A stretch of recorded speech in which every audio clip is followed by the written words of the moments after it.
আসসালামু আলাইকুম। কেমন আছেন সবাই? আশা করি সবাই অনেক ভালো আছেন। এনএস ক্রিয়েশনের পক্ষ থেকে আপনাদের জন্য খুবই সুন্দর একটা গল্প নিয়ে আমরা হাজির হয়েছি। আমাদের এই গল্পে মোট ৩টা চরিত্র আছে। প্রথম চরিত্রে থাকছে আমাদের জয় ভাইয়া, তার সাথে আমি। আর আমাদের বাকি ২ চরিত্রে থাকছে জয়ন্ত ভাইয়া ও আফ্রিদি ভাইয়া, তার সাথে আছে লিসা এবং কুকু। আপনার গল্পটি শুনে আপনাদের গুরুত্বপূর্ণ মতামত জানাবেন, কার কেমন লেগেছে গল্পটা। সবাইকে ধন্যবাদ।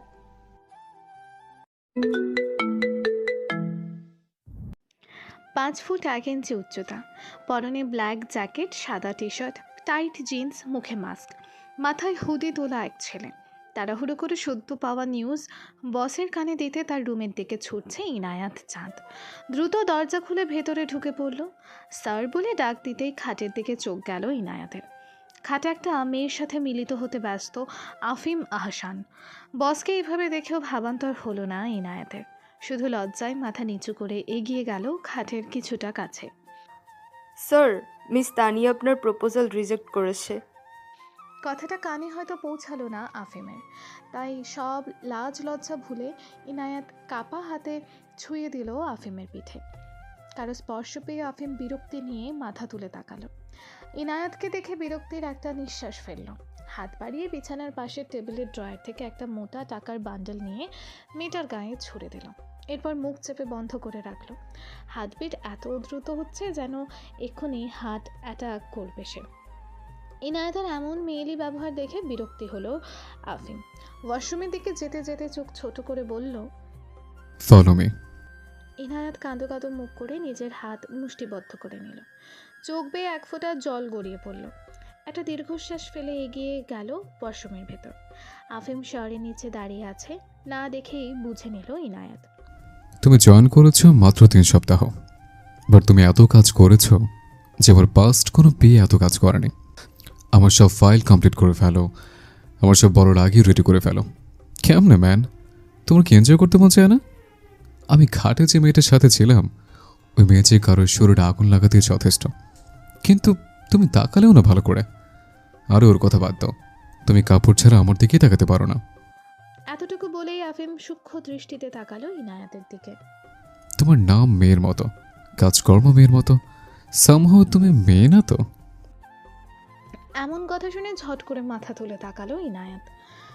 ফাটা ফাটা চোখে তাকালো আফিমের দিকে। আফিম ইনায়াতের দিকে ভ্রু নাচিয়ে তাকালো। আই মিন টু সে, তুমি গে না তো? ও শিট, আমার মাথায় এলো না কেন। তুমি গে হতে পারো। ইনায়াত দ্রুত গলা খুক খুক করে কেশে পরিষ্কার করে বলল, আমি গে না মোটেও স্যার। আফিমের সন্দেহ ভরা দৃষ্টি এখনো আটকে আছে ইনায়াতের উপরে।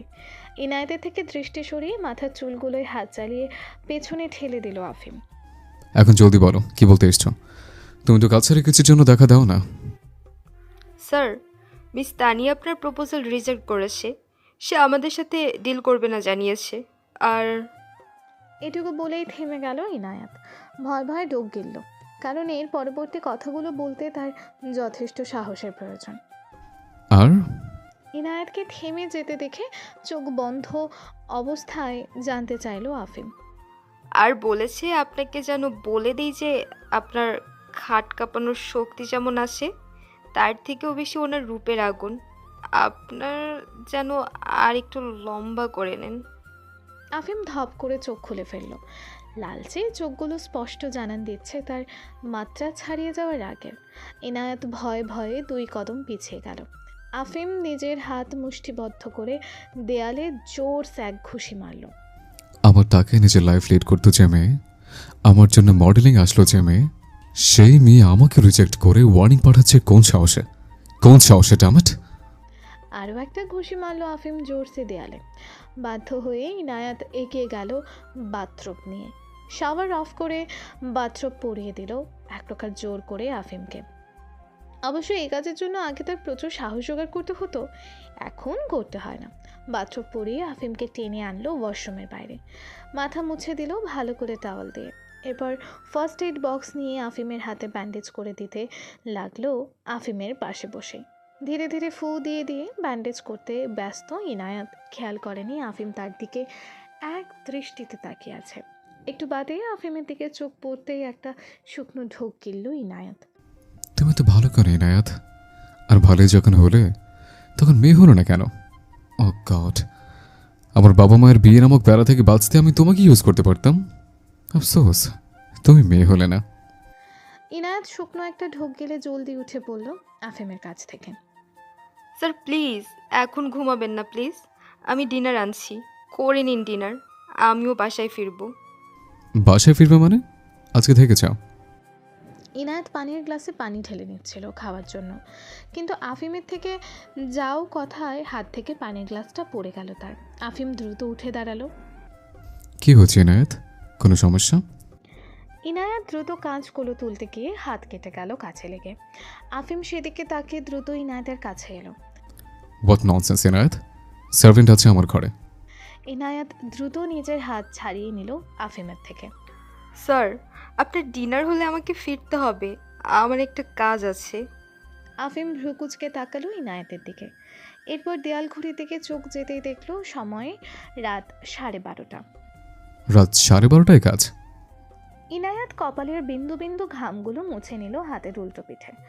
আফিমের সন্দেহ ভরা দৃষ্টি তীক্ষ্ণ হলো রুমের মিনি বাড়ির দিকে এগিয়ে যেতে যেতে আফিম বলল, ইনায়াত, আমি লাইফে কোনো মানুষের সাথে এত কথা বলি না। তোমার সাথে বলছি কারণ আই ট্রাস্ট ইউ। তুমি আমার কেয়ার করো, ছোট ছোট বিষয় খেয়াল রাখো, অলওয়েজ আমাকে সামনে নাও, আমার রাগ মাথা নিচু করে সহ্য করো। এসেছো 3 সপ্তাহ হয়ে গেল, আমি এখনও তোমার মুখ দেখিনি। আমি জানি না কেন আমার তোমার প্রতি জোরটা আসে না। আশা করি তুমি তার মিসইউজ করবে না। কথাগুলো বলতে বলতে গ্লাসে মদ ঢেলে নিল আফিম। ইনায়াত মাথা নিচু করে থাকলো স্বভাববশত। এমন সময় দরজায় টোকা পড়ল। আফিম পাত্তা দিল না, সে মদ গিলতে ব্যস্ত। ইনায়াত এগিয়ে গেল দরজার কাছে। দরজা খুলে সার্ভেন্টের থেকে ট্রলি নিয়ে ভেতরে আনলো ঠেলে। এরপর একটা প্লেটে ডিনার রেডি করে এগিয়ে গেল বারের কাছে। ইতিমধ্যে এক বোতল শেষের পথে আফিমের। ইনায়াত গিয়ে বোতলটা ঢাকনা লাগিয়ে রেখে দিল বারের তাকে। আফিম সেদিকে চোখ ছোট করে তাকালো একবার। হাতে থাকা গ্লাসটার মদগুলো খেতে যাচ্ছিল সে। ইনায়াত গ্লাসটা নিয়ে নিল দ্রুত। গ্লাসটা আফিমের নাগালের বাইরে রেখে হাতে ডিনারের প্লেট তুলে নিল। চামচে খাবার তুলে ফু দিয়ে ঠান্ডা করলো। এরপর এগিয়ে নিল আফিমের মুখের কাছে। আফিম মুখ ফুলিয়ে বসে আছে। ইনায়াত আফিমের মুখ চেপে ধরে মুখে খাবার ঢুকিয়ে দিল। পুরো প্লেট খাওয়ানো শেষে আফিমের মুখ মুছিয়ে দিল ইনায়াত। এরপর আফিমের ধরে নিয়ে গিয়ে খাটে শুইয়ে দিল। আফিম একবার ইনায়াতের দিকে মুখ ফুলিয়ে তাকিয়ে চোখ বন্ধ করে নিল। Good night sir. ইনায়াত রুমের নাইট লাইট অন করে বাদ বাকি সব আলো নিভিয়ে এসির পাওয়ার বাড়িয়ে বেরিয়ে এলো। দ্রুত গাড়ি চালিয়ে 38 মিনিটের রাস্তা 21 মিনিটে পার করে বাসায় এলো ইনায়াত। গাড়িটা আফিমের দেওয়া, লাইসেন্স আগেই ছিল ইনায়াতের। দোতলা একটা বাড়ির সামনে এসে গাড়ি পার্কিং এরিয়াতে পার্ক করে গেট ঠেলে ঢুকে গেল বিল্ডিংয়ের ভেতর। একদম ছাদে উঠে গেল সিঁড়ি বেয়ে। ছাদের বিশাল একটা জায়গা জুড়ে বাসার মতো রুম বানানো। এই বাসায় থাকে ইনায়াত। মেইন দরজার তালা খুলে বাসায় ঢুকলো ক্লান্ত পায়ে। রুমের লাইট জ্বালালো হাত বাড়িয়ে। গোছানো, খুব সুন্দর পরিষ্কার ড্রয়িং রুমটা দেখলেই মন ভালো হয়ে যায় তার। মাথার থেকে হুডি নামিয়ে ছেলেদের হেয়ার কাটের নকল উইগটা খুলে নিতেই ঝরঝর করে পেট ছাড়িয়ে পড়ল এক রাশ কালো চুল, যা কোমর ছুঁয়েছে। মুখের মাস্ক খুলে গুছিয়ে রাখলো র্যাকে। কাঁধে টাওয়াল নিয়ে 18 বছর বয়সী ইনায়াত ঢুকে গেল ওয়াশরুমে। ওয়াশরুমের আয়নায় নির্বস্ত্র ইনায়াত নিজেকে খুঁটে খুঁটে দেখলো ভালো করে। ফর্সা গায়ের রং, গালে হালকা গোলাপি আভা বিদ্যমান, ঘন চোখের পাপড়ি, কোমর ছাড়ানো চুল, বিড়ালের মতো একজোড়া চোখ, সরু নাক, পাতলা সরু কিন্তু গোলাপি ঠোঁট। শরীরের আকার গঠনে অসাধারণ রূপের অধিকারী এক সুন্দরী মেয়ে ইনায়াত। অথচ ভাগ্যের কি উপহাস, এই রূপের জন্যই যত ভোগান্তি ভুগতে হলো তাকে। অচেনা অজানা একটা শহরে ছেলের বেশ ধরে থাকতে হচ্ছে তাকে। একজন নামকরা ব্যবসায়ীর মেয়ে তার নাতনি হওয়া সত্ত্বেও সে অন্যের অধীনে ভুল পরিচয়ে চাকরি করছে। এসব ভাবনার শেষে তাচ্ছিল্য হাসল ইনায়াত। স্নান করে টাওয়াল জড়িয়ে বের হলো ইনায়াত। গায়ে একটা নাইট গাউন জড়িয়ে ফ্রিজ থেকে খাবার বের করে গরম করে নিল ওভেনে। খাবার গরম হতেই খাবার নিয়ে ডাইনিং এ বসে 1 চামচ মুখে তুলে নিল খাবার। একটা দীর্ঘশ্বাস বের হয়ে এলো বুক চিরে, ডুবে গেল অতীতে। 3 সপ্তাহ আগের কথা। কোনোভাবে পালিয়ে নতুন শহরে চলে এসেছে ইনায়াত মির্জা চাঁদ। বাস থেকে নেমে আড়ামোড়া ভাঙল সে। জীবনেও গাড়ি ছাড়া চলাচল না করা ইনায়েতের জন্য বাস চড়া ছিল অনেক কষ্টের। আশেপাশে চোখ যেতেই বুঝলো নতুন শহরে কিছুই চেনা নেই তার, এমনকি মানুষগুলোর ধারণও জানা নেই তার। একটা মেয়ে এভাবে থাকতে পারে না রাস্তায় রাস্তায়, যেভাবে বা যাবেই বা কোথায় ইনায়াত। জিন্সের পকেট থেকে মোবাইল বের করে বাবার নাম্বারে কল করলো ইনায়াত। তার বাবা ইরশাদ মির্জা ফোনটা ধরলো না। বুক কেঁপে উঠল ইনায়াতের। তার বাবা তাকে বাঁচাতে গিয়ে বিপদে পড়েনি তো? এই মানুষরূপী জানোয়ার মাফিয়া তাহজিব খান তার বাবাকে বাঁচিয়ে রেখেছে তো? ভেবেই কলিজা শুকিয়ে এলো ইনায়াতের। তখনই কল এলো ইরশাদের পিএ রানার নাম্বার থেকে। দ্রুত রিসিভ করলো ইনায়াত কলটা। হ্যালো ইনু আপামনি। হ্যালো রানা আঙ্কেল, বাবা কোথায়? ঠিক আছে তো সে? তাহজিব খান বাবাকে কিছু করেনি তো? তোমার আব্বা ঠিক আছে, মাত্র একটু ঘুমালো। তাহাজিব খান এখনো আসেনি বিদেশ থেকে। তুমি ঠিক আছো তোমা? আমি ঠিক আছি আঙ্কেল, কিন্তু আমি কোথায় যাব? কিছু চিনি না, টাকাও নেই, কার্ডও ইউজ করতে পারবো না টাকা তুলতে। তাজিব ঠিক বুঝে যাবে। আপামনি মন দিয়ে শোনো, আমি তোমাকে একটা ঠিকানা পাঠাচ্ছি, ওই ঠিকানায় যাও। ওই বাড়ি আমার তৈরি, তুমি ওখানে থাকবে। আর শোনো, এই সিম ভেঙে নতুন সিম নাও। আমি আমার মানুষকে কল দিচ্ছি, সে টাকা দিয়ে দেবে। আর আমি কল না দিলে কখনো কল দিবে না, ওকে? সবাই জানবে আমাদের এটাই লাস্ট যোগাযোগ। সেদিনের দেওয়া ঠিকানায় চলে এসেছিল ইনায়াত। দোতলা বাড়িটার কেয়ারটেকার জিদান ইনায়াতকে টাকা তুলে দিয়েছিল। সেদিন থেকেই ছেলে বেশি ঘুরছিল ইনায়াত রাস্তায় রাস্তায় একটা চাকরির জন্য। শহরে আসার 2-3 দিনের দিন একটা পার্কে গেছিল ইনায়াত সন্ধ্যার দিকে। কখন যে রাত হয়ে গেছে বুঝতেই পারেনি সে। রাতে ফিরবার সময় দেখলো একটা লোক আহত অবস্থায় পড়ে আছে রাস্তার ধারে। বোঝার যাচ্ছে ড্রাঙ্ক অবস্থায় কোনো গাড়ির সাথে টক্কর লেগেছে। এখনও মাতলামি করছে শুয়ে শুয়ে। ইনায়াত লোকটাকে সাবধানে হাসপাতালে ভর্তি করে দিল। হাসপাতালে নিতেই সবাই এক দেখায় চিনে গেল আফিম আহসানকে। নামকরা বিজনেসম্যান আর মডেল বলে কথা। ব্যাস, আফিমের যখন জ্ঞান ফিরল তখন সে ইনায়াতের কথা জানতে পারল। ইনায়াতকে চাকরি দিল নিজের পার্সোনাল অ্যাসিস্ট্যান্ট হিসেবে। অবশ্য এমন হঠকারিতার কাজ একমাত্র আফিমেরই হতে পারে বর্তমানে। খাওয়া শেষে ইনায়াত নিজের লম্বা চুলগুলো আঁচড়ে ঘুমানোর জন্য বিছানায় শুতেই চোখের সামনে ভেসে উঠল আজকে আফিমের সাথে দেখা নতুন মুখটা। গা শিউরে উঠল ইনায়াতের। দ্রুত বালিশ আর চাদর নিয়ে সোফায় গিয়ে শুয়ে পড়ল। নামকরা বড়লোক ব্যবসায়ী জোসেফ আহসানের একমাত্র ছেলে আফিম আহসান। মায়ের নাম লাবিবা আহসান। বাবা মায়ের আদরের ছেলে, বড়লোক হওয়ার অহংকারে ডুবে গেছে সেই ছোটোবেলাতেই। বড় হতে হতে মদ আর মেয়ের নেশায় পুরোপুরি বিগড়ে গেছে আফিম। তবে একজন ভালো ব্যবসায়ী আর মডেল হিসেবে তার সম্মান রয়েছে। নিজের মনের মর্জি মতো জীবন কাটিয়ে দেওয়ার উদ্দেশ্যে আছে এই জনাবের। কিন্তু বাবা মায়ের প্রতি ভালোবাসার কারণে বিরক্তির সত্ত্বেও বিয়ে করে নেয় না কথাটা দাঁতে দাঁত চেপে সহ্য করে নেয় সে। কোনো বন্ধু নেই, তবে শত্রু হাজার। লাবিবা হাসান আর এখন ইনায়াত ছাড়া কেউ তাকে সামাল দিতে পারে না। আফিম মন মর্জি করে বেড়ায় আর ইনায়াত বারবার আজ্ঞাকারী। আফিম মেয়েবাজি করে আর ইনায়াত ছেলেদের নিয়ে ভাবতেও লজ্জা পায়। আফিম বিশ্বাস করে জীবন এনজয় করাতে, আর ইনায়াত বিশ্বাস করে ভালোবাসায় জীবন পার করাতে। কি হবে দুজনের ভবিষ্যৎ? ইনায়াতই কি আফিমের জীবনে ছদ্মবেশে লুকানো ভালোবাসা? সকালবেলা খুব ভোরে ঘুম থেকে উঠল ইনায়াত। দ্রুত নামাজ পড়ে ব্রেকফাস্ট করে নিল। মাঝে মাঝে নিজের জীবন নিয়ে নিজেরই বিরক্ত হয়ে যায় সে। কখনো কখনো মনে হয় এই মাফিয়া খানকে বিয়ে করে নিলেই হয়।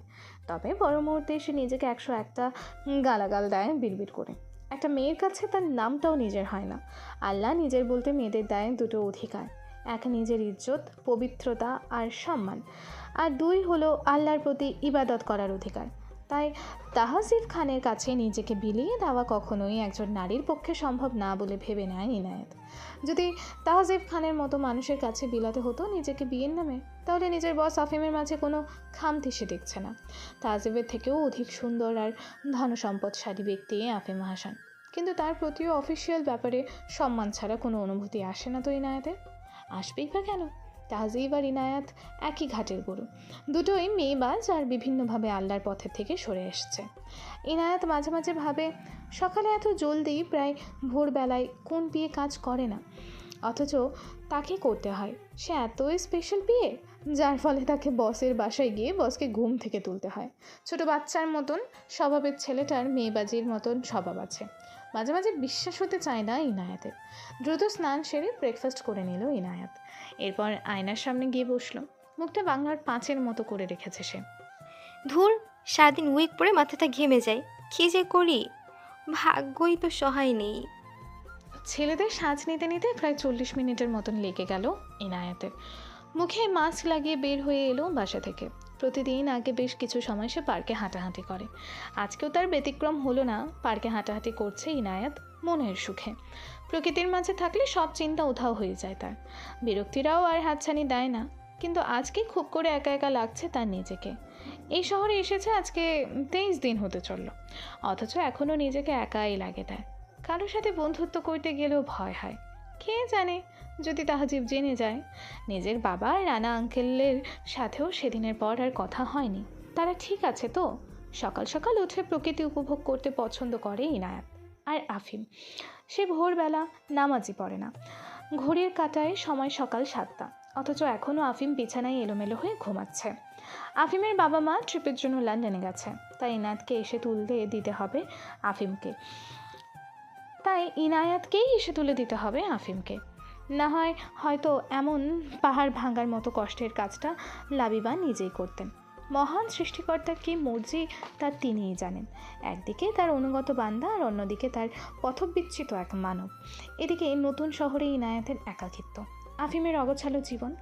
অন্য শহরে তাহজিব একই সকাল সকাল গান হাতে দাঁড়িয়ে আছে বাগানে। রক্তলাল চোখ দেখে বুকের ভেতর কেঁপে উঠবে সবার। বন্দুকের নল থেকে নির্গত মৃদু ধোঁয়া জানান দিচ্ছে সদ্য কারোর প্রাণ হারানোর। তাহজিবের সামনের বাগানের ঘাসের উপর নিথর দেহ পড়ে আছে 3টি। এই 3 জনের ওপর এই সপ্তাহের জন্য দায়িত্ব দেওয়া হয়েছিল ইনায়াতকে খুঁজে আনার, কিন্তু ব্যর্থ হয়েছে তারা। তাই তাদের জীবনটা এখন তাহজিবের কাছে বেকার জিনিসের মতোই। আর বেকার জিনিস নিজের সাথে রাখা পছন্দ না তাহজিবের। জোরে এক হুঙ্কার ছাড়লো তাহজিব। আমার রানী আমার চাই। আর তোর এটুকুই পারলি না? আমি সবাইকে মেরে ফেলবো। আমার রানীকে না পেলে আমি সবাইকে মেরে ফেলবো। তাহজিব ধূপধাপ পা ফেলে নিজের রুমে এসে দরজা লক করে দিল। খাটের ওপর বিশাল আকারের ছবি আছে ইনায়াতের। ছবিটা লুকিয়ে তোলা প্রফেশনাল হাতে। প্রথম যেদিন ইনায়াতকে দেখেছিল তাহজিব, সেদিন ছিল বৃষ্টির দিন। 15 বছর বয়সে ইনায়াত বৃষ্টিতে লাফালাফি করছিল। সাথে ছিল সুরেলা খিলখিল হাসি। তাহজিব সদ্য একটা বিজনেস ডিল করে গাড়ি করে ফিরছিল নিজের বাসায়। তখনই মাঝ রাস্তায় গাড়ি খারাপ হয়ে যায়। ভাগ্যিস সেদিন গাড়িটা খারাপ হয়েছিল মাই কুইন। অতীতের পাতায় ভেসে এই কথাটা বলল তাহজিব। ছবিটার কাছে গিয়ে আলতো করে হাত বোলালো। বিশাল রাজপ্রাসাদের মতো বাসা তাহজিবের। তাহজিবের রুম বরাবর উপরে ফ্লোর। একটি রুমে খাটে শুয়ে আছে ইরশাদ মির্জা। চোখ বেয়ে জল গড়িয়ে পড়ছে তার। দৃষ্টি স্থির সিলিংয়ের দিকে। রানা এতক্ষণ জানালার কাছে দাঁড়িয়ে তাহজিবের হম্বে তম্বে দেখছিল আর ভয়ে শিউরে উঠছিল। তাহজিব রুমে ঢুকে যাওয়ার পর একটা দীর্ঘশ্বাস ফেলে খাটের কাছে এসে দাঁড়ালো। স্যার, কি ভাবছেন? রানার প্রশ্নেও নিজের অবস্থার ভাবান্তর ঘটল না ইরশাদের। আমার মেয়েটা বেঁচে আছে কিনা কে জানে। কতদিন দেখি না, কথা হয় না, নিজ হাতে খাইয়ে দিই না। খাওয়া দাওয়া নিয়ে মেয়েটা কত হেলাফেলা করে তা তো তুমি জানোই রানা। চোখ বেয়ে গড়িয়ে পড়া জলের ধারা পরিমাণে বেড়ে গেল। রানা দ্রুত এগিয়ে একটা টিস্যু নিয়ে চোখের জল মুছে দিল ইরশাদের। স্যার, এভাবে ভেঙে পড়বেন না। মামুনি যেখানে থাকুক ঠিক থাকবে। আল্লাহর উপর ভরসা রাখুন। ধীর পায়ে খাটের থেকে উঠে ফার্স্ট এইড বক্স নিয়ে ইরশাদের পায়ের কাছে বসলো রানা। আলতো করে বেডশিট উঠিয়েই অন্যদিকে চোখ সরিয়ে ফেললো দ্রুত। ইরশাদ একবার রানার দিকে আর একবার নিজের পায়ের দিকে তাকালো। হাঁটুতে ব্যান্ডেজ করা, হাঁটুর পর আর পায়ের অংশ নেই। যেদিন তাহজিব ইনায়াত পালানোর 3 দিন পর ফিরে এলো, সেদিন নিজের ক্ষমতা প্রকাশ করতে ইরশাদের পায়ের হাঁটুতে ও পরের অংশে কেটে নিয়েছে সে নিজ হাতে। রানার 2 হাতের কনিষ্ঠা আঙুল কেটে দিয়েছে। নেয়াহেত রানার আগে পিছে কেউ নেই। না হয় কী জবাব দিত তার পরিবারকে ভাবতেই গা শিউরে উঠলে ইরশাদের। সেই দিন থেকে ইরশাদ আর রানা তাহজিবের সেই প্রাসাদেই বন্দী। এত কিছুর পরেও রানা আর ইশরাত আল্লাহর কাছে দুই হাত তুলে দোয়া চায় যেন ইনায়াত এই মানুষরূপী জানোয়ারের হাতে ধরা না পড়ে। একদিকে তাহাজিবের হিংস্রতা, অন্যদিকে দুটো মানুষের মোনাজাতে করা আর্তনাদ আর হাহাকার। আল্লাহ কার সহায় হবে? আফিমের খাটের পাশে দাঁড়িয়ে এক মনে ঘড়ির দিকে তাকিয়ে আছে ইনায়াত। দেয়াল ঘড়িতে 8টা বাজতেই সে আফিমকে ডাকতে শুরু করলো। স্যার উঠুন স্যার, ও স্যার, অফিসের দেরি হয়ে যাবে তো, স্যার উঠুন। ইনায়াতের ধাক্কাধাক্কি উপেক্ষা করে শুয়ে থাকা আফিমের পক্ষে সম্ভব না, তা জানা হয়ে গেছে আফিমের এই কয়েক সপ্তাহে। আফিম মুখে চ জাতীয় শব্দ করে নিজের বিরক্তির জানান দিল শুয়ে থেকেই। এরপর উঠে বসলো।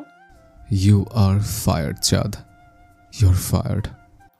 ওকে স্যার, পরে আগুন পানি ফায়ার ওয়াটার করা যাবে, আগে আপনি খাট থেকে নামুন। আফিমকে এক প্রকার টেনে হিঁচড়ে ওয়াশরুম নিয়ে যাওয়ার শাওয়ার অন করে দিয়েই হাঁফাতে লাগলো ইনায়াত প্রতিদিনকার মতন। আফিমের ঘুমের ঘোরে বলা ইউ আর ফায়ার্ড কথাটা প্রথম প্রথম ভয় পেত ইনায়াত, কিন্তু এখন এটা তার অভ্যেস হয়ে গেছে। স্যার আমি টাওয়াল দিয়ে যাচ্ছি, আপনি ব্রাশ করে একেবারে ফ্রেশ হয়ে দরজাটা টোকা দেবেন প্রতিদিনের মতো, ওকে? এই বলেই ইনায়াত বের হয়ে আসছিল, তখনই হঠাৎ দাঁড়িয়ে পড়ল। ও শিট! বলেই চিৎকার করে উঠল ইনায়াত। আফিম ঘুমের ঘোরে ঢুলু ঢুলু হয়ে দাঁড়িয়ে পড়ল শাওয়ারের নিচে। ইনায়াতের চিৎকারে তড়াক করে লাফিয়ে এদিক ওইদিক তাকিয়ে বোঝার চেষ্টা করলো সবটা। কোনো সমস্যাই পেল না আফিম, শুধু ইনায়াতের মুখে চোখে চিন্তার ছাপ। কিছুটা রাগ উঠে গেল আফিমের। হোয়াট ননসেন্স ইউনো, চিৎকার করলে কেন? আফিমের চিৎকারে এতক্ষণে ধ্যান ভাঙলো ইনায়াতের। দ্রুত পা চালিয়ে বের হয়ে এলো ওয়াশরুম থেকে, এরপর রুম থেকে, আর সবশেষে বের হয়ে এলো এই বিশাল বাড়ির মেইন দরজা দিয়ে। আসার আগে একজন সার্ভেন্টকে টাওয়ালের জিনিসপত্র নিয়ে আফিমের রুমে দাঁড়াতে বলে সে দ্রুত গাড়িতে উঠে একটা ফার্মেসিতে চলে এলো দূরে। সিটবেল্ট খুলতে খুলতে নিজের উপর রাগ ঝাড়তে লাগলো ইনায়াত। তুই মেয়ে না ডাফার ইনায়েত মির্জা চাঁদ, তুই একটা হিজড়া মেয়ে হয়ে কেমনে তারিখ ভুলে গেলি, হিডিয়েট কোথাকার। ফার্মেসিতে গিয়ে দ্রুত প্রয়োজনীয় জিনিস কিনে পাশেরই একটা পাবলিক টয়লেটে নিজের কাজ সেরে নিল ইনায়াত। কিন্তু এখন মাথায় অন্য চিন্তা। মাসিক মানেই পেট ব্যথায় রীতিমতো কান্নাকাটি অবস্থা হয় ইনায়াতের। এখন সারাদিন অফিস করা আর আফিমকে সামলানোর মতো দুঃসহ কাজ সে কীভাবে করবে? কী আর করার, চাইলেই তো ছুটি নিতে পারবে না। গাড়িতে বসে গাড়ি ঘুরিয়ে সোজা গেল আহসান মঞ্জিলে। আফিম তখন ব্রেকফাস্ট টেবিলে মদের বোতল খুলছিল। লাবিবাও নেই, ইনায়াতও কোথায় জানি চলে গেল, তাই সে একদম ফ্রি বোধ করছে। বিরক্তি করবার কেউই নেই। ইনায়াত দরজা দিয়ে ঢুকে আফিমকে গ্লাসে মদ ঢালছে দেখে দৌড়ে গিয়ে তা টেনে নিল। কেউ মদের বোতল নিয়ে ফেলেছে দেখে রাগী চোখে সেদিকে তাকিয়ে ইনায়াতকে দেখে ভ্রু কুঁচকে ফেললো আফিম বিরক্তিতে। কোথায় গিয়েছিলে? আর গেলে যখন এলে কেন? এলে যখন 2 মিনিট পর এলে না কেন? আফিমের কথার উত্তর দিতে গিয়েই তলপেটে ব্যথায় মোচড় দিয়ে উঠল ইনায়াতের। তলপেট খামচে ধরে খপ করে সে বসে পড়ল চেয়ারে। ইনায়াতকে এভাবে বসে পড়তে দেখে আফিম চেয়ার ছেড়ে উঠে দাঁড়ালো। হেই, আর ইউ অলরাইট? কোনো সমস্যা ইনায়াত? ইনায়াত দ্রুত কোনো মতে নিজেকে সামলে নিল। স্যার আপনি কি আমাকে 4 দিনের ছুটি দিতে পারবেন প্লিজ স্যার? আফিম ভ্রু কুঁচকে তাকালো ইনায়াতের দিকে। ওকে, দিলাম না হয়, কিন্তু তোমাকে এমন দেখাচ্ছে কেন? খারাপ লাগছে? ডক্টর ডাকবো? নো নো স্যার, আমি ঠিক আছি, আমি বাসায় যেতে চাই। 4 দিনের জন্য একটু বাইরে যাব এক জায়গায়। কোথায়? ইনায়াত কোনো মতে একের পর এক মিথ্যা বলে যাচ্ছে কষ্ট করে, কিন্তু এখন তো ফেঁসে গেল।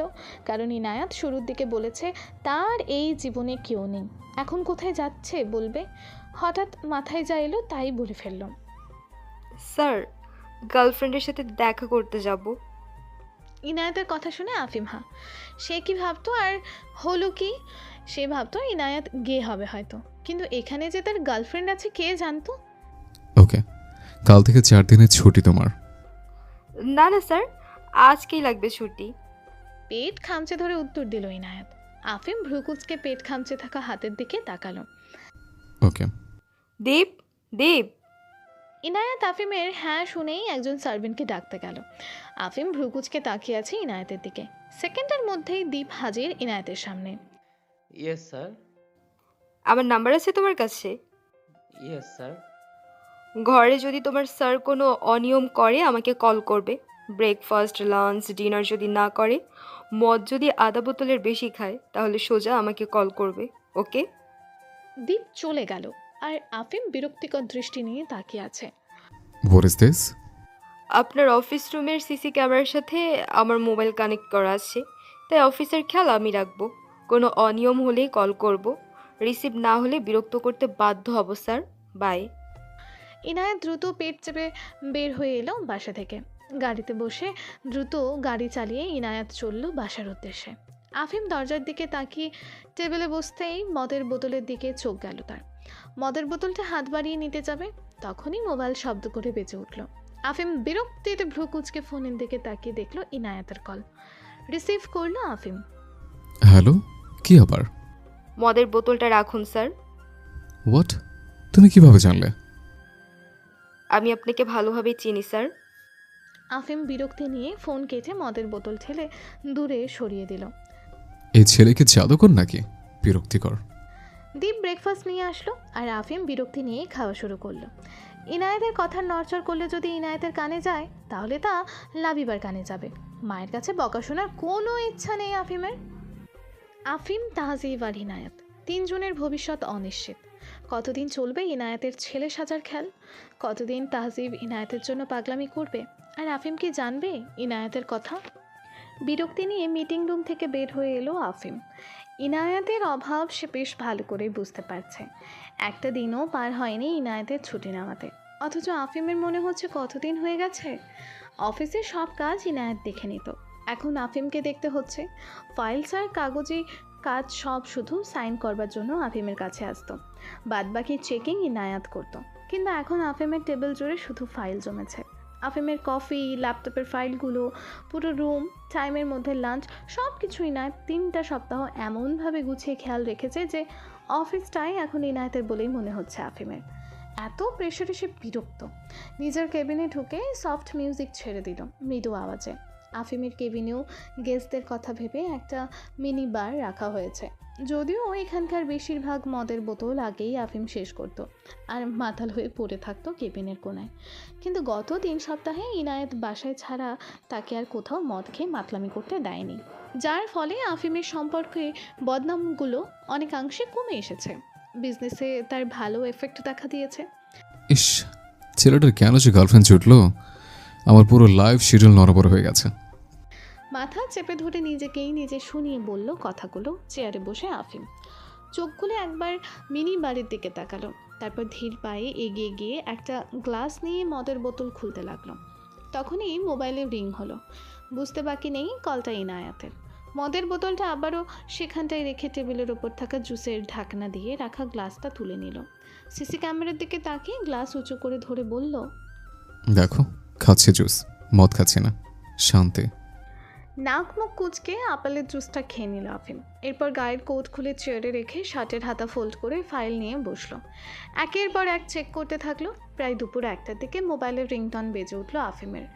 আফিম কাজে এতটাই ডুবে গেছিল যে সে প্রথমবার কল খেয়ালই করেনি। দ্বিতীয়বারের কলে সে বিরক্ত হয়ে জাতীয় আওয়াজ করে তাকালো মোবাইলের দিকে। রিং হতে হতে কেটে গেল। তখনই দরজায় কেউ টোকা দিল। Come in. বিরক্তি নিয়ে বলল আফিম। রুমের ভেতর ঢুকলো দীপ, তার হাতে লাঞ্চ বক্স। আফিম দীপকে এখানে দেখে ভ্রু কুচকে ফেলল। পরক্ষণেই লাঞ্চ বক্স দেখে মৃদু হাসল। ইনায়াত ছেলেটা আসলেই অসাধারণ, ব্যাপারটা আবার উপলব্ধি করল। মোবাইল জোর শব্দে আবারও বেজে উঠল। আফিম হাত বাড়িয়ে মোবাইলটা নিল। ইনায়াতের নাম জলজল করছে স্ক্রিনে। আফিম মৃদু হেসে কল রিসিভ করল। হ্যালো। আপনার খাবার চলে এসেছে স্যার, খেয়ে নিন। অফিসে না আসেও চালাতে ভুলছো না ভাই। আমার জীবনটা তুমি কখন ছাড়বে ইনায়াত? স্যার, যেদিন লাবিবা ম্যাম আপনাকে বিয়ে দিয়ে আমাকে মুক্তি দেবে। হ্যাঁ, ভালো কথা মনে পড়েছে। তোমার কোনো বন্টন আছে বা কাজিন যে তোমার স্বভাবে? কেন স্যার? না মানে বিয়েটা সেরে নিতাম, অন্তত পক্ষে কয়েকদিন অফিস আসা লাগতো না। সরি স্যার, আমি আমার ব্যবসায়ী বড়লোক বাবার অনেক আদরের একমাত্র রাজকন্যা। নো বোন, নো কাজিন, আর আনফর্চুনেটলি নো ফ্রেন্ড। ইনায়াতের কথা শুনে চোখ বড় বড় হয়ে গেল আফিমের। বড়লোক, ব্যবসায়ী, রাজকন্যা, মানে কি এসবের? স্যার, আমার সিগন্যাল পানা। অপর পাশ থেকে ফোনটা কেটে গেল চট করে। আফিম ভ্রু কুচকে তাকিয়ে রইল মোবাইলের দিকে। ইনায়েতের কথাগুলো মানে বুঝলো না সে কিছুই। অবশ্য ইনায়েত মানে ছাড়া এমন হাজারটা কথা হুটহাট প্রায় বলেই ফেলে। এসবই ভাবছিল আফিম, তখনই দীপ ডাক দিল। স্যার খাবার রেডি, খেয়ে নিন। খেয়ে নিচ্ছে। মাথার সব চিন্তা ছেড়ে খেতে বসলো আফিম। চামচটা তুলে সিসি ক্যামেরায় দেখলো যে সে খাওয়া স্টার্ট করেছে। আজকে সারাটা দিন পেট ব্যথায় পুরো খাট গড়াগড়ি করে কাটিয়েছে ইনায়াত। আবারও পাশাপাশি খেয়ালও রেখেছে আফিমের দিকে। আফিমের জন্য তার বিশেষ কোনো মাথা ব্যথা নেই। আফিমকে নিয়ে সে সব সময় ব্যস্ত থাকে লাবিবার জন্য। খুব ছোটবেলায় মাকে হারিয়েছে ইনায়াত। ঈর্ষাদ সবসময় তাকে ভালোবাসা ও স্নেহে মুড়ে রাখলেও কোনো দিক দিয়ে ঠিকই একটা মায়ের কমতি সে অনুভব করেছে সারাটা জীবনে, যদিও কাউকে বুঝতে দেয়নি সে বিষয়টি। আফিমের বাঁচানোর পর যখন লাবিবার সাথে দেখা হলো তখন যেন বুঝলো সে কমতিটা খুব করে। অফিসের কাজে প্রায় তাকে যেতে হয়েছে আফিমের বাসায়। তখন সে আফিমকে নিয়ে অত বেশি নাক গলাতো না। এমনি বস আর পিয়ের সম্পর্ক ছিল, কিন্তু লাবিবার সাথে দেখা হতে থাকায় লাবিবার প্রতি দুর্বল হয়ে পড়ে ইনায়েত। লাবিবাও রোজ স্নেহ মায়া মমতা তৈরি হলো ইনায়েতের প্রতি। দিন যেতে লাগলো, ইনায়েত লাবিবার মনের কথা জানতে পারলো। লাবিবার মনে সারাদিন আফিমকে নিয়ে কষ্ট সহ্য হলো না ইনায়েতের। তাই তো সে আফিমের ব্যাপারে এখন এতটা মাথা ঘামায়। আফিমকে কোনোভাবে যদি সে ঠিক করতে পারে তাহলে লাবিবা খুশি হবে। ভাগ্যিস জলদি ফোনটা কেটে দিয়েছি। চাঁদ, তোকে আরও সতর্ক হতে হবে, আরও সতর্ক হতেই হবে। নিজেকে নিজে কথাটা বলল ইনায়েত। কোনো ধরনের ভুল সে করতে ইচ্ছুক না। নিজেই কথাটা বলল ইনায়েত, কোনো ধরনের ভুল সে করতে ইচ্ছুক না। তাহজিব নিজের রুমে বসে আছে, চোখের নিচে কালি, দৃষ্টি নিবদ্ধ ইনায়েতের বিশাল ছবিটায়। চাঁদ, ফিরে এসো প্লিজ। একটা খোঁজ দাও নিজের। আমি ভালোবাসি তোমাকে, অনেক ভালোবাসি। কেন আমার থেকে শুধু পালাও তুমি চাঁদ? কেন? আমার হয়ে যাও না প্লিজ, হয়ে যাও না আমার রানী। চোখটা বন্ধ করে বসে থাকা ইজি চেয়ারটাই দুলতে লাগলো তাহজিব খান। রানা, এসেকে খবর দিতে হবে মনে হচ্ছে। ইরশাদ সাহেবের কথা শুনে চমকে উঠল জানালার ধারে বসে থাকা রানা। কি বলছেন আপনি স্যার? এসে ও তো ভয়ানক অনেক, ওকে কেন খবর দেবেন? ইনায়াতকে বাঁচাতে এসেকে খবর দিতেই হবে। স্যার আপনি ইনায়াত মামুনিকে নিয়ে যাই সিদ্ধান্ত নেবেন, ভালো নেবেন জানি আমি, কিন্তু সে তো খুবই বাজে একটা মানুষ। কোনোভাবে যদি ইনায়াত মামুনি তার নজরে পড়ে তাহলে তো কেলেঙ্কারি। ইরশাদ থামিয়ে দিল রানাকে। রানা, তেহজিবকে ওর লেভেলের উঁচুতে থাকা কাউকে দিয়ে মাত দিতে হবে। ইনায়াতকে এসের চোখে পড়তে দিলাম না, ও তো আর এখানে নেই। কিন্তু তেহজিব যদি খুঁজে পায় একবার আমার মেয়েকে, তাহলে যে... আর বলতে পারলেন না তিনি। রানা একটা দীর্ঘশ্বাস ফেলে বলল, ঠিক আছে, আমি কোনোভাবে কল করবার ব্যবস্থা করছি। করো, জলদি করো। দেখতে দেখতে কেটে গেল 4 দিন। ইনায়েতের ছুটি শেষ, আজকে অফিসে যাবে সে। এই কয়েকদিনে সে অফিসে না আসলেও আফিমের পিছু ছাড়েনি। দীপকে দিয়ে খাওয়া হাজির করিয়েছে ফোনে বলে, মদ খাওয়া থেকে আটকিয়েছে অফিসে। সকালে সকালে কল দিয়ে দিয়ে বিরক্ত করেছে আফিমকে ঘুম থেকে উঠবার জন্য। ইনায়েত গাড়ি ছুটিয়ে চলে গেল আহসান মঞ্জিলে। দীপ ইনায়েতকে দেখেই মাথা নুড়িয়ে সম্মান দেখিয়ে নিজের কাজে মন দিল। ইনায়েত সোজা চলে গেল আফিমের রুমের উদ্দেশ্যে। গলা খাকারি দিয়ে একবার নিজের গলার আওয়াজটা মোটা করে হ্যালো হ্যালো সহ আরও কিছু কথা বলে দেখে নিল ছেলেদের মতো শোনাচ্ছে কিনা। এরপর নিজের মাস্ক হুডি আর উইক ঠিক আছে কি না খেয়াল করে রুমের দরজা ঠেলে ভেতরে ঢুকলো। আফিম অগোছালো হয়ে ঘুমাচ্ছে। স্যার, ও স্যার, স্যার উঠুন, স্যার উঠুন। থ্যাংক গড, অ্যাট লাস্ট আমি তোমার গলার আওয়াজ পাচ্ছি সকাল সকাল। আজকে কোনো কাহিনী করা ছাড়াই উঠে পড়ল এক লাফে আফিম। অবাক হলো ইনায়েত। আফিমের কপালে হাত ছুঁয়ে দেখে নিল জ্বর এসেছে কিনা। জ্বর তো আসেনি, তাহলে আজকে এই একটুটাকে লাফিয়ে উঠে পড়লেন যে স্যার? আই মিসড ইউ ইয়ার। তুমি যেভাবে বুকের পাটা দেখে আমাকে বিরক্ত করো, ওইরকম সাহস সবাই দেখায় না। তুমি কয়দিন আমাকে বিরক্ত করনি বলে যেন আমি বিরক্ত হচ্ছিলাম। ফাইনালি আমার অফিসে কাজ কম করলেও চলবে। খাবারের জন্য দীপ অদ্ভুতভাবে তাকিয়ে থাকবে না, খাবারের জন্য দীপ অদ্ভুতভাবে তাকিয়ে থাকবে না পলক্ষীন, অ্যান্ড আমি মন ভরে মদ খেতে পারবো। আফিমের কথাগুলো যেন মাথার উপর দিয়ে গেল ইনায়েতের। আফিম আর কোনো কথা না বাড়িয়ে এই টাওয়াল নিজে নিয়ে ঢুকে গেল ওয়াশরুমে। ইনায়েত কিছুক্ষণ হাঁ হয়ে সেদিকে তাকিয়ে থেকে আফিমের বিছানা গুছিয়ে রাখায় মন দিল। দীপকে কল দিয়ে ব্রেকফাস্ট টেবিলে রেডি করতে বলে দিল। আফিম ওয়াশরুম থেকে বের হলো টাওয়াল পরে। তা দেখে ইনায়েত মাথা নিচু করে ফেলল। আফিম মৃদু হাসল। ব্রো, তোমার গাও ছাড়া কাউকে দেখবে না ভেবেছ? ওকে, মানলাম, বাট আমি ছেলে, সো ব্যাপার না। ইনায়েত নাক মুখ ছিটকালো। তখনই আফিম আবারও বলে উঠল, তো গার্লফ্রেন্ড কেমন? হট অ্যান্ড সেক্সি নাকি সহজ সরল কিউট টাইপ? ইয়াক! ইনায়েত সহ্য করতে না পেরে বলেই ফেলল। ইয়াক শুনে আফিম অবাক। আয়নার সামনে দাঁড়িয়ে চুল ঠিক করলো আফিম। হাঁ হয়ে কিছুক্ষণ তাকিয়ে রইল ইনায়েতের দিকে। হেই, তোমার গার্লফ্রেন্ডকে কি বোনের মতো ট্রিট করো নাকি? বলেই আফিম হো হো করে হেসে ফেলল। ব্রেকফাস্ট টেবিলে ব্রেকফাস্ট করছে আফিম আর ইনায়েত বিভিন্ন বিষয়ে ডিসকাস করতে করতে। তখনই কল এলো আফিমের মোবাইলে। আফিম ফোন রিসিভ করলো আর ইনায়েত খাওয়ায় মন দিল। না চাইতেও আফিমের সাথে ব্রেকফাস্ট করতে হয় ইনায়েতকে। তখন মাথার ওপরের হুডিটাকে বেশ ভালো করে টেনে তারপরে মাস্ক খুলে এসে হুডিটা লম্বা করে টেনে দেওয়ার ফলে মুখটা অন্ধকার থাকে তার কিছুটা। মুখের অন্ধকার আন্দাজে বোঝা যায়, কিন্তু মুখ দেখা যায় না। আফিমের ফোনে কল এসেছে তার মায়ের। মৃদু হেসে কল রিসিভ করলো সে। হ্যালো, কেমন আছো মা? আমি আপাতত ভালো আছি, থাকবই না কেন? ইনায়েত আছে তো তোর খেয়াল রাখার জন্য? মা, এই বয়সের ছেলের জন্য বউ রেখে যায়। মায়েরা বলে, বাবা আমার বৌমা আছে তো, চিন্তা কিসের? আর তুমি বলছো ইনায়েত আছে তো। আই মিন, ওকে আমার বউ, বিয়ে করিনি ওকে। আফিমের এমন কথা শুনে হিচকে উঠে গেল ইনায়েতের। আফিম ভ্রুকুচকে তাকিয়ে এক গ্লাস পানি এগিয়ে দিল ইনায়েতের দিকে। যাহ পাগল, শোন, তোরা ভালো আছিস তো? আরে মা, একদম ফিট অ্যান্ড ফাইন। তোমাদের কি খবর? আরে এক জ্বালা তোর বাবাকে নিয়ে, এখানে এসেও তার সব কাজ আমাকে করতে হচ্ছে। ওটা বাবার ভালোবাসার স্টাইল। যাহ পাগল ছেলে, বিয়ে করিয়ে দেই, তারপর বুঝা ভালোবাসার স্টাইল। আমি তো বলেছি মা, এমন একটা মেয়ে খোঁজো যে আমাকে আমার কথা মেনে আঁকলে রাখবে। আই মিন, উদাহরণ হিসেবে ইনায়েতকে দেখো, আমার খেয়াল রাখে, আমাকে বাঁচিয়ে রাখে খারাপ মিডিয়া থেকে, আমাকে আঁকলে রাখে, আর মোস্ট ইম্পর্ট্যান্টলি আমাকে সব ভয় জয় করে ফেস করে, আমাকে বসে আনতে পারে তোমার মতো। এমন মেয়ে খুঁজে দাও, আমি নেচে নেচে যাব বরযাত্রীর একদম সামনে থেকে।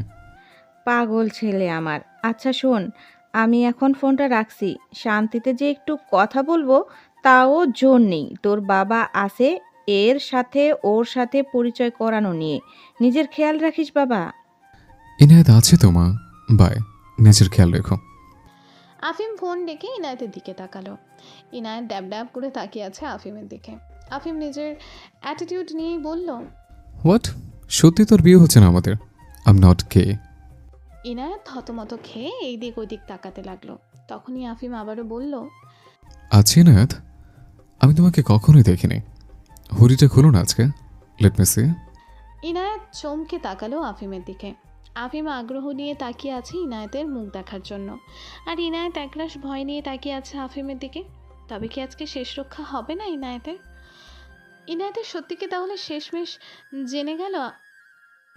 ইনায়েতের সত্যি কি তাহলে শেষমেশ জেনেই গেল আফিম? তাজিব আর কি কি পাগলামি করবে ইনায়েতের জন্য? কে হলো ইনায়েত? হুডি খোলো, আমি কখনো তোমাকে দেখিনি আর।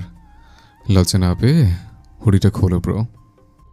ইনায়াত কুলকুল করে ঘামতে লাগলো। মাথার হুডিটা আরও আলতো টেনে ধরাতে তার মুখের অংশটা আরও অন্ধকার হয়ে এলো। হাতের কাছে থাকা পানির গ্লাসটা এক নিঃশ্বাসে শেষ করে দিল সে। আফিম ভয় পেয়ে গেল ইনায়াতের এমন অস্থিরতা দেখে। হেই, কুল ডাউন, লাগবে না হুডি খোলা, এত অস্থির হওয়ার কি আছে? এই যাত্রায়ও আল্লাহর রহমতে বেঁচে গেল ইনায়াত। 4 দিন পর অফিস থেকে অনেকটা ফাইল জমা দেখল ইনায়াত আফিমের টেবিলে। সবগুলো নিয়ে আফিমের কেবিনের সোফায় বসলো। এক এক করে সব দেখতে লাগলো। আবারও ঘড়ির দিকেও খেয়াল রাখছে ক্রমশ। আফিম এখন একটা মিটিং অ্যাটেন্ড করছে। আফিম ঠিক 12টায় মিটিং থেকে বের হবে। আর মিটিং থেকে বের হয়েই আফিম সবার প্রথমে 1 কাপ রং খাবে, কোনো চিনি ছাড়া, যেটা বানিয়ে দেয় ইনায়াত নিজেই। এই রং চায়ের অভ্যাস নতুন আফিমের কাছে। ইনায়াত অনেক ভালো চা বানায় বিভিন্ন জিনিস দিয়ে, যেমন এলাচ, তেজপাতা, চা পাতা, আদা, লেবু, চিনি দিয়ে। এই চাটা অসাধারণ লাগে আফিমের। ঠিক 12টা বাজতেই ইনায়াত দেখলো আর শুধু 2টা ফাইল বাকি। চেক করে রাখা ফাইলগুলো টেবিলে সাজিয়ে রেখে চলে গেল কেবিনের কোনায় রাখা ইলেকট্রিক চুলোর কাছে। চা বানানোর জন্য পানি ফুটতে দিয়ে ওখানে দাঁড়িয়েই হাতের ফাইল চেক করতে লাগলো। চা বানাতে বানাতে একটা ফাইল চেক করা শেষ হয়ে গেল তার। তখনই রুমের দরজা খুলে বিরক্তি নিয়ে প্রবেশ করলো আফিম। ইনায়াত দ্রুত 1 কাপ চা ঢেলে নিয়ে আসলো আফিমের টেবিলের কাছে। আফিম ততক্ষণে গায়ের কোট খুলে মাটিতে ছুঁড়ে মেরেছে, টাইটা গিয়ে জায়গা করেছে টেবিলের কলমদানিতে, আর শার্টের সবগুলো বোতাম খুলে বসে আছে চেয়ারে মাথা হেলান দিয়ে। আফিম বিরক্তি নিয়েই চায়ের কাপ তুলে নিল, রুমের এসি বাড়িয়ে দিল এক হাতে, তারপর চেয়ারে গা এলিয়ে দিয়ে ফু দিয়ে চায়ে চুমুক দিল একটা। মুহূর্তেই কপালের ভাঁজ কিঞ্চিত কমে আসলো আফিমের। ভ্রু কুঁচকে থাকা অবস্থায় ঠোঁটের এক কোণা বেঁকিয়ে মৃদু হাসলো আফিম। তা দেখে ইনায়তও মুচকি হাসলো, তবে মাস্কের জন্য তার চোখে পড়ল না আফিমের। ইনায়ত মাটি থেকে কোট তুলে সোফায় রাখলো ভাঁজ করে, কলমদানি থেকে চাই নিয়ে কোটের ওপরেই রাখলো। বাকি থাকা একটিমাত্র ফাইল সোফায় বসে চোখ বোলাতে লাগলো। চায়ের কাপ শেষ করতে করতে মাথার বিরক্তির রেখা একদম ভ্যানিশ হয়ে গেল আফিমের। চাটা খেলেই নিজেকে কেমন তরতাজা অনুভব করে সে, মনটা ফুরফুরে লাগে। হাতের শেষ ফাইলটা শেষ করেই টেবিলে এনে গুছিয়ে রাখলো ইনায়াত। স্যার, একটু আগে মিটিংয়ে কোনো প্রবলেম হয়েছে কি? প্রজেক্টের সাইট দেখাতে নিয়ে যেতে হবে ওদের। ল্যাপটপে দেখে নাকি ডিল ফাইনাল করবে না ওরা। ডিলটা তো অনেক দরকার স্যার, অনেক লাভজনক। তাই আগামীকাল তুমি আর আমি যাব। ওকে স্যার, আপনি আমাকে টাইম বলে দিন, আমি নোট করে নিচ্ছি। কালকে আমরা 10টায় বের হব। কয়েকটা দিন থাকতে হবে আমাদের ওখানে। হোটেল বুক করে নাও, আর 3 দিন পরও রিটার্ন টিকিট বুক করো। ওকে? ওকে স্যার, হয়ে যাবে। আর হ্যাঁ, মা আর বাবা ফিরছে কালকে, তাই সার্ভেন্টদের বলে দিও। Okay sir. আর হ্যাঁ, রাতের জন্য তানিয়াকে বুক করো। এতক্ষণ সব ঠিক চললেও এখন নাক মুখ কুচকে এলো ইনায়েতের। বউ কিসের জন্য করে বলছে তা ভালোই জানা তার। কিন্তু স্যার, মিস তানিয়া তো। আফিম ইনায়েতের কথার মাঝেই বলল, ইউ ইডিয়েট, আমার জন্য না, তোমার জন্য বুক করো, ভালো অঙ্কে টাকা দিয়ে। রডটা এনজয় করার পাশাপাশি ডিলও সাইন করে নিও। আমি চাই ও যেন আমার মডেল হিসেবে সাইন করে। একবার সাইনটা করলে ওকে আমি বুঝিয়ে দেব আফিম আহসান কে চিনিস। ইনায়াত নাক মুখ কুঁচকে দাঁড়িয়ে রইল। কিছুক্ষণ চুপ থেকেও বলল, স্যার, আমার জন্য কিভাবে? আপনি অন্য কোনো আইডিয়া বলুন না।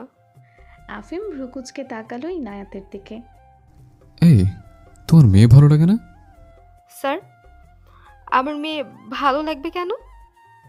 ইনায়াতের কথা শুনে তড়াক করে লাফিয়ে দাঁড়িয়ে পড়ল আফিম। হোয়াট, ইউর গে? এতদিন বলো না কেন তুমি গে? এমন কথা শুনে যেন ইনায়াত চমকে তাকালো আফিমের দিকে।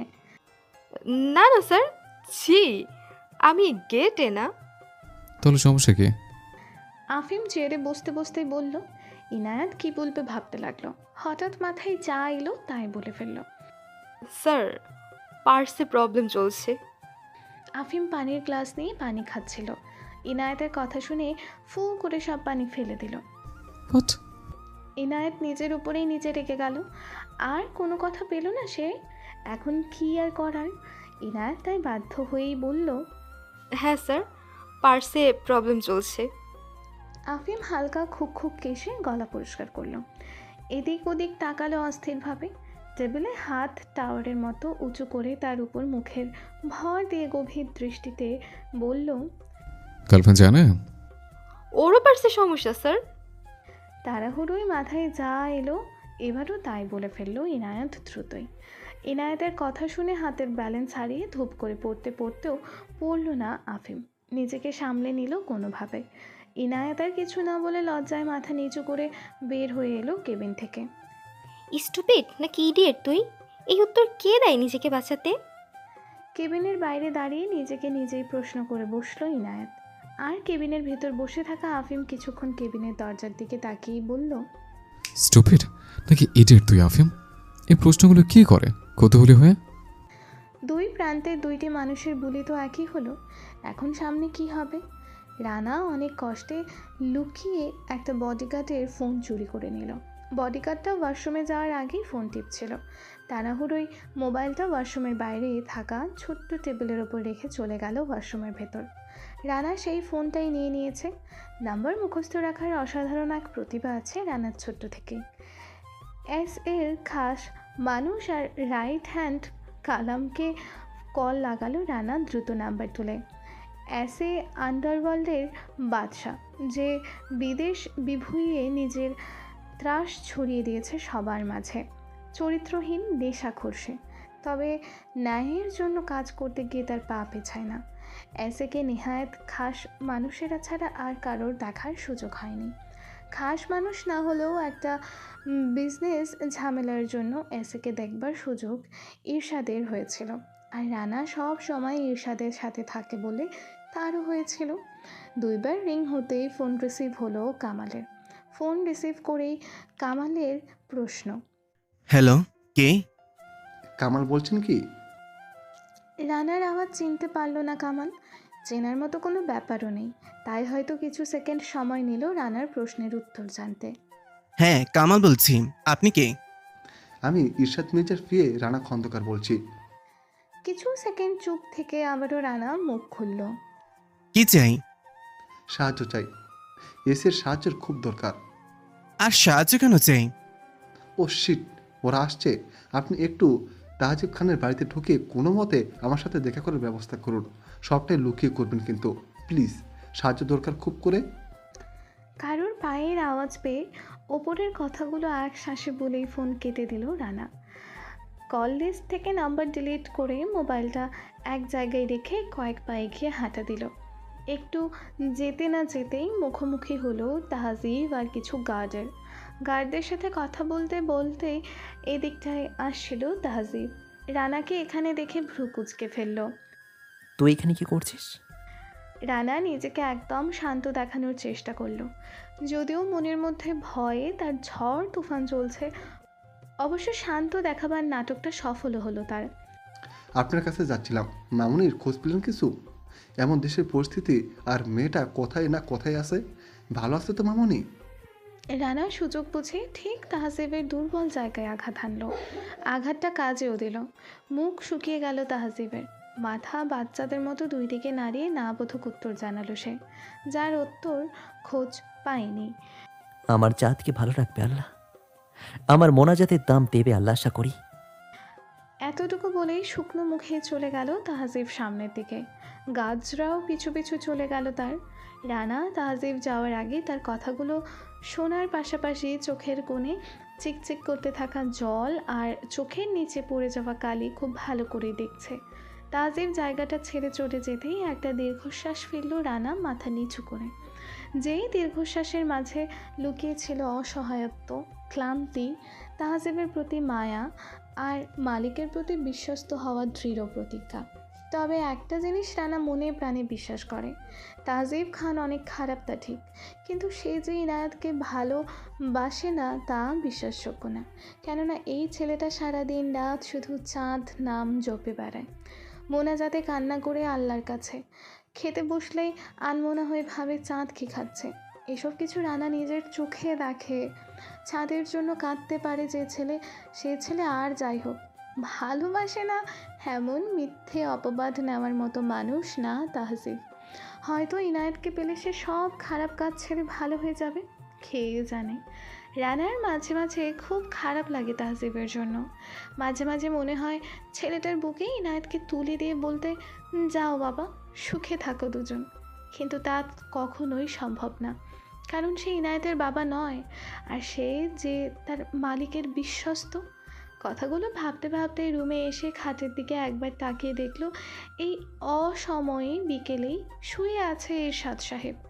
যে লোক কাজ ছাড়া কিছু বুঝতো না, সে এখন ক্লান্ত হয়ে বিছানায় দিন কাটায়।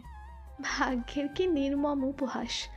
জানালার ধারে গিয়ে এসব ভাবতে লাগলো রানা। তাহজিব বাগানে বসে আছে। রানার একটু আগের বলা কথাটা তার বুকের মাঝে হাহাকার বাড়িয়ে দিল দ্বিগুণ।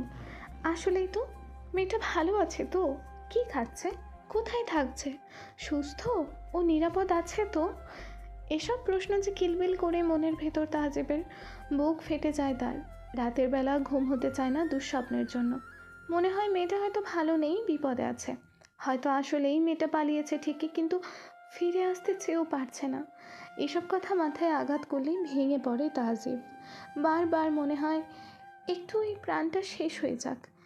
এতদিন একজন নামকরা মাফিয়া হিসেবে খুব ভালোই গর্ব করতো তাহজিব, কিন্তু এখন ঘেন্না হয় তার নিজেকে দেখলে। সে মাফিয়া বলেই তো ইনায়েত তাকে ভয় পেয়ে পালিয়েছে। এমন মাফিয়া হয়েও তো সে ইনায়েতকে খুঁজে পাচ্ছে না, নিজের করতে পারছে না। এমন মাফিয়া হয়ে কী লাভ আর? এইসব কথা সূর্যাস্ত দেখতে দেখতে ভাবছে তাহজিব মন দিয়ে। কোথায় আছো চাঁদ আমার? আমার রানী, তুমি প্লিজ একবার ফিরে এসো। অনেক ভালোবেসে বুকে আঁকড়ে রাখবো তোমাকে। ভালোবাসি চাঁদ। এই পৃথিবীতে তুমি একমাত্র মানুষ বা তুমি একমাত্র জিনিস যা আমার ভালোবাসা পেয়েছে, মনের দখল পেয়েছে। বিড়বিড় করে কথাগুলো বলেই চোখ বন্ধ করে নিল তাহজিব। চোখ বেয়ে গড়িয়ে বলল এক ফোঁটা নোনা জল। যেখানেই সে কোনো কিছু সুন্দর দেখে সেখানেই সে তার চাঁদের ছোঁয়া পায়। মনে হয় এই সুন্দর জিনিসটাই তার চাঁদ। অফিস শেষ করে প্রতিদিনকার মতো আফিমকে নিয়ে ইনায়াত আফিমের বাসায় গেল। তবে আজকে আফিম কোনো মেয়েকে রাত কাটানোর জন্য ডাকেনি দেখে ইনায়াত খুশি খুব। যদিও সকালে বলেছিল তানিয়ার কথা, তবে তা সম্পূর্ণ রাগের মাথায়। ব্যবসায় আঘাত লাগলে খুব ছুটে যায় আফিম। আর বর্তমানে অসাধারণ সুন্দরী এক মডেল ও সবার প্রিয় চেহারা মিস তানিয়া দিলশাদ। তানিয়ার সাথে বিছানা পর্যন্ত একটা ভালোই সম্পর্কে দিন কাটাচ্ছিল আফিম কয়েকদিন। হঠাৎ তানিয়ার মাথায় ভূত চাপলো মিসেস আহসান হবার। তাই আফিমকে সে ফোর্স করতে লাগলো। আফিম তো আফিমই, তাই তানিয়াকে কাছে ডেকে নেওয়া বন্ধ করে দিল। এরপর থেকে তানিয়া কোনো ডিল সাইন করছে না, আর আহসান ইন্ডাস্ট্রির মডেল হিসেবে। বিষয়টাতে কোনো যায় আসতো না আহসানের প্রথম দিকে, কিন্তু বর্তমানে একটা ডিল এসেছে যার জন্য তারা তানিয়াকে বা তানিয়ার মতো ফেস চাইছে। ইউনো, আজকে আমার আড্ডা দিতে মন চাইছে, চলো আড্ডা দিই। ইনায়াত এতক্ষণ মনে মনে এত সব ভাবনায় ডুবেছিল, কিন্তু আফিমের কথা শুনে আফিমের দিকে ড্যাব ড্যাব তাকিয়ে রইল। ইনায়াতের মুখের ডিরেকশন দেখে আফিম বুঝে নিল ইনায়াত তার দিকেই তাকিয়ে আছে। কিন্তু আফিম চূড়ান্ত বিরক্ত। মাথায় হুডি টানা আর মুখে মাস্ক থাকায় মুখটার এক্সপ্রেশন জানা যায় না ইনায়াতের, তাই বোঝাও যায় না সে নীরব থেকে কী বুঝতে চাইছে। দেখো ইনায়াত, হয় প্রশ্নের ঝটপট উত্তর দিবে কোনো এক্সপ্রেশন দেওয়া ছাড়া, আর নয়তো মুখে মাস্ক আর মাথায় হুডি দিবে না। তুমি চমকালে, ধমকে ভয় পেলে, তোমার মাথা ব্যথা করলে যাই হোক, তুমি চুপই থাকো। আমি তোমার মুখও দেখতে পারি না যে বুঝবো। অনেক ইরিটেটিং লাগে ব্যাপারটা। ইনায়াত নিজের ফাটা ফাটা চোখ ছোট করে তাকে ভুলে মেয়েদের স্বরেই বলল, এ সব কিছুতে বড়লোকের বাচ্চাগিরি। আফিম চমকালো। খুদ ইনায়াতও চমকে গেল আর ভয়ও পেল। এমন সময় দরজায় টোকা পড়ল আর রুমে দীপ হাতে ট্রেতে করে কফি নিয়ে ঢুকলো। আফিম আর ইনায়াত সেদিকে খেয়াল দিল না। তারা একে অপরের দিকে হতভম্ব হয়ে তাকিয়ে থাকতে ব্যস্ত। দীপের মোবাইলে হঠাৎ একটা গান বেজে উঠল। আজকে ভুল করে সাইলেন্ট করা হয়নি তার। এটা তার গার্লফ্রেন্ডের কলে বিশেষভাবে সেট করা রিংটোন। এ কি হলো, কেন হলো, কবে হলো জানি না তো, শুরু হলো শেষ হলো, কি যে হলো জানি না তো। আফিম আর ইনায়াত ঘাড় ঘুরিয়ে তাকালো দীপের দিকে। দীপ রীতিমতো ঘামছে ভয়। কে জানে চাকরিটা থাকবে কি না। ডিয়ার দীপ, এটা কি ছিল? আফিম হাসি হাসি মুখে প্রশ্ন করলো। দীপ ভয়ে ভয়ে এক হাতে ট্রে ধরে রেখে অন্য হাতের উল্টো পিঠে কপালের ঘাম মুছল। কাপা কণ্ঠে কোনো রকমে তুতলিয়ে বলল, স্যার রিংটোন। ওটা আমিও জানি দীপ, কিন্তু কে সে ভাগ্যবান যে নম্বরে এমন রিংটোন দেওয়া? দীপ মাথা নিচু করে অস্বস্তি ও লজ্জা মাখা কণ্ঠে আবারও বলল, স্যার এমন রিংটোন বউ বা গার্লফ্রেন্ড ছাড়া আর কার জন্যই বা দেওয়া যায়? আমার তো বউ নেই, গার্লফ্রেন্ডকে দিয়েছি এই অধিকার তাই। আফিম ভ্যাবলাকান্তের মতো তাকিয়ে রইল কিছুক্ষণ।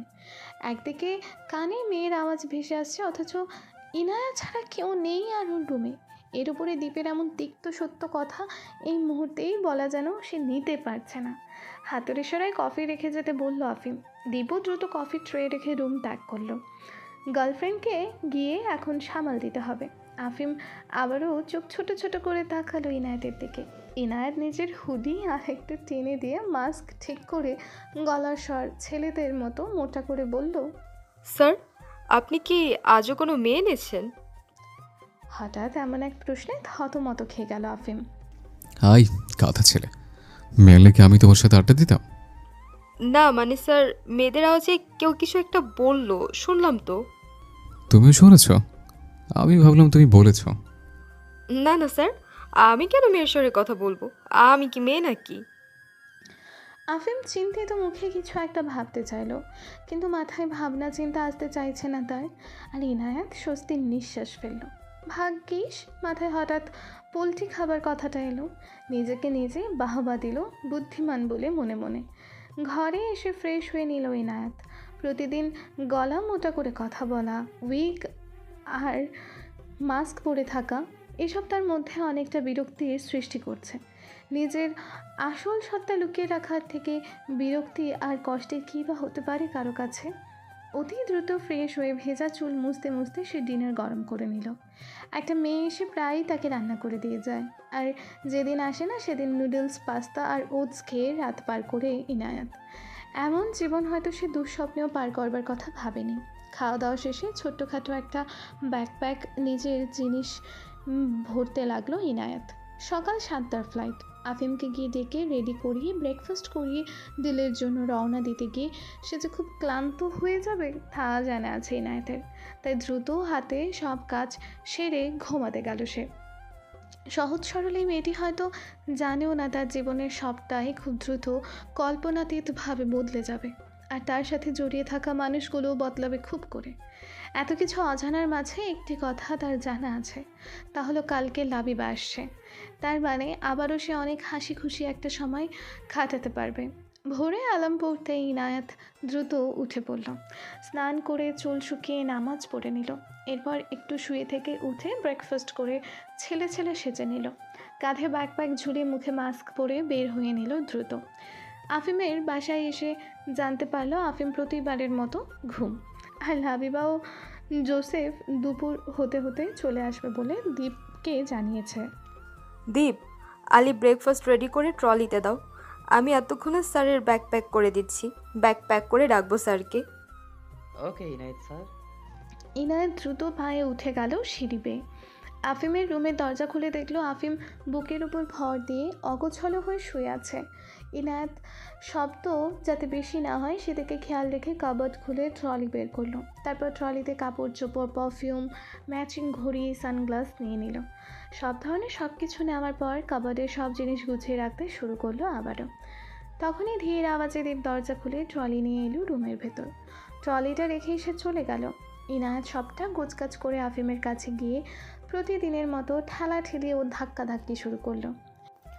স্যার, স্যার, বিজনেস ডিল আছে, 7টার ফ্লাইট। স্যার, ও sir. You're fired, you know? You're really fired. একরাশ বিরক্তি নিয়ে ঘুমিয়েই বলল আফিম। স্যার, আবারও একই কথা? তাহলে আমারও একই কথা। ফায়ার, ওয়াটার, আগুন, পানি সব পরে করবেন। তার জন্য অন্তত পক্ষে ঘুম থেকে ওঠেন স্যার। আফিম লাফিয়ে উঠে বসলো তড়াক করে। What's your problem, you know? কেন তো বিরক্ত করো? স্যার, 7টা বাজে ফ্লাইট। তো একটু লেট হলে কি সমস্যা? কেন তো কাজ করো ইয়ার? তোমার কাজ দেখতে দেখতে আমার বিরক্তি ধরে গেছে। মাঝে মাঝে ফাঁকি দেওয়া তো শেখো ইয়ার। আফিম হাই তুলতে লাগলো। ইনায়েত বিরক্তিতে আফিমকে মনে মনে কল্পনায় গালাগাল দিয়ে দিল, মেরে নিল ঢিসুম ঢিসুম। মন শান্ত করে ইনায়েত টাওয়েল নিয়ে ধরিয়ে দিল আফিমের হাতে। আফিম সেটা নিয়ে হেলতে দুলতে চলে গেল ওয়াশরুমে। একেবারে ফ্রেশ হয়ে স্নান শেষে টাওয়েল পরে এলো আফিম অভ্যেসবশত। আর ইনায়েতও কাপড় খাটে রেখে দিয়েছিল। আফিম বের হতেই ইনায়েত মাথা নিচু করে নিল। আফিম তা দেখে চোখ ঘুরিয়ে বিরক্তি প্রকাশ করে রেডি হয়ে নিল কাপড় চোপড় পরে। ইনায়েত ততক্ষণে একটা প্লেটে 2টো স্যান্ডউইচ তুলে নিল, আর সাথে 1 বাটি স্যুপ তো আছেই। আফিম সম্পূর্ণ রেডি হয়ে নিজের রুমেই ব্রেকফাস্ট শেষ করলো। এরপর দুজনেই বের হয়ে এলো রুম থেকে। আফিম প্রথম নামছে আর ইনায়েত আফিমের লাগেজ নিয়ে পেছনে পেছনে নামছে। আফিম খুব কমই ড্রাইভ করে, আজও তার ব্যতিক্রম হলো না। ইনায়েত আফিমের লাগেজ ডিকিতে রেখে এসে সামনে ড্রাইভারের পাশের সিটে উঠে বসলো। আফিম পেছনে বসেছিল। ইনায়েতকে সামনে উঠতে দেখে আফিম গলা ছেড়ে কাশলো। ইনো, পিছনে এসো। ইনায়েত অবাক হলো। ইনায়েতের বিস্ময়ের কারণ বুঝলো আফিম। ইশারা করলো হাত দিয়ে পেছনে বসতে। ইনায়েতও আর কি করবে, বসের হুকুম মেনে পেছনে গিয়ে দূরত্ব বজায় রেখে বসলো সেও। গাড়ি চলতে শুরু করলো। আফিমকে আজকে একদম আনমনা দেখাচ্ছে। বাইরের দিকে তাকিয়ে আছে সে এক মনে নিশ্চুপ হয়ে। ইনায়াত, আমার কখনো ফ্রেন্ড ছিল না বলেই জানে সবাই। তবে সত্যি বলতে গেলে কি দীপ, বাবা আর মা ভালোই জানে আমার ফ্রেন্ড ছিল কি ছিল না। আমার না খুব ভালো 3টে ফ্রেন্ড ছিল, হারিয়ে গেছে আমার থেকে তারা 3জনে কোন এক ঘটনার সাক্ষী হয়ে। এরপরে আমি এমন মদখোর মেয়েবাজ রুড হয়ে গেছে, আমি কিছু ঘটনার কারণে কাউকে কখনো কাছে ঘেঁষতে দেইনি, বন্ধুত্বের জন্য বা কোনো সম্পর্ক তৈরির জন্য। বাট যদি সত্যি বলি তাহলে তোমাকে আমি আমার বন্ধুর মতো দেখি এখন। এই একটা কারণে হয়তো আমি আজ অবধি তোমার একাডেমিক যোগ্যতা যাচাই করিনি, তোমার ফ্যামিলি ব্যাকগ্রাউন্ড বা পাস্ট লাইফ নিয়েও মাথা ঘামায়নি। এটুকু বলেই থামলো আফিম। দৃষ্টি তার এখনও জানালার বাইরের চলন্ত সব দৃশ্যে। ইনায়েত এক দৃষ্টিতে তাকিয়ে আছে আফিমের দিকে। আফিমের মুখ না দেখা গেলেও গলার স্বরে স্পষ্ট বোঝা যাচ্ছে কতটা আবেগ নিয়ে কথাগুলো বলছে আফিম। আফিমকে এমন আবেগই কখনো কেউ দেখেছে বলে মনে হয় না ইনায়েতের। আফিম আবারও বলতে শুরু করলো, তুমি আমার বয়সে ছোট, বাট নিজেকে আমার বন্ধু ভাবতে পারো। আমার সাথে ফর্মালিটিস করো না কখনো, আর দয়া করে বিশ্বাসঘাতকতা করো না। বিশ্বাসঘাতকতা আমার সব থেকে বেশি ঘৃণার কারণ। ইনায়েত মাথা নিচু করে নিল। সে তো বিশ্বাসঘাতকতাই করছে। ইনায়েত অন্যায় করছে তার বাবার ও রানা আঙ্কেলের সাথে। তাজিব নামক বিপদের কাছে তাদের একা ফেলে চলে এসেছে ভীতুর মতো। অন্যায় সে করেছে লাবিবার সাথে, যার মাঝে সে মায়ের মমতার পরশ পেয়েছে। অন্যায় সে করছে জোসেফের কাছে, যে সবার কাছে মিটিংয়ে ও পার্টিসে ইনায়েতকে নিজেরই দ্বিতীয় ছেলে বলে পরিচয় দেয়। আর অন্যায় করছে আফিমের সাথে। আফিম তাকে বিশ্বস্ত ভেবে তাকে নিজের কাছে সাথে রাখে। আফিম তাকে বিশ্বস্ত ভেবে তাকে নিজের কাজ ঘেঁষতে দিয়েছে, কারণ সে ছেলে। আফিম যদি কখনো জানে একটা মেয়ে মিথ্যে নাটক করে এতটা কাছে ছিল, তাহলে সহ্য করতে পারবে আফিম?